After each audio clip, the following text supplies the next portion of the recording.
ভাই রে ভাই, গত 25th and 26 মে হয়তো এবছরের সবচেয়ে ভয়াবহ দুটো দিন ছিল। গরমে পাগল হয়ে যাওয়ার মতন অবস্থা।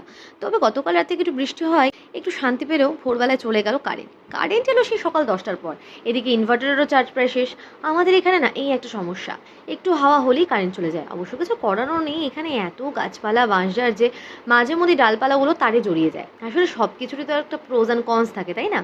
আজ আবার গিয়েছিলাম আমাদের এখানেই নন্দা মেডিকেলে ডার্মাটোলজিস্ট দেখাতে। চোখের নিচের এই যে ফ্রেকলসের মতো দাগগুলো গত ৫-৬ বছর ধরে ভীষণ ঝোলাচ্ছে ভাই। ফেরার পথে গিফটসের দোকানে ঢুকলাম, একটা টেডি নিলাম সৃষ্টির জন্মদিনের জন্য। বাবা অবশ্য আগে থেকে ওর জন্য একটা জামা কিনে রেখেছে, এটা আমার তরফ থেকে। আর এই যে ফ্যানটা অনেকদিন ধরেই নেবো নেবো করছিলাম, অনলাইনে ভীষণ দাম দেখাচ্ছিল, তাই এখানে সস্তায় পেয়ে নিয়ে নিলাম। বললাম না সবকিছুর প্রোজ অ্যান্ড কনস থাকে। এই যে দেখো, এই এমন সুন্দর আকাশ, এটা কি আর কোথাও দেখা যাবে?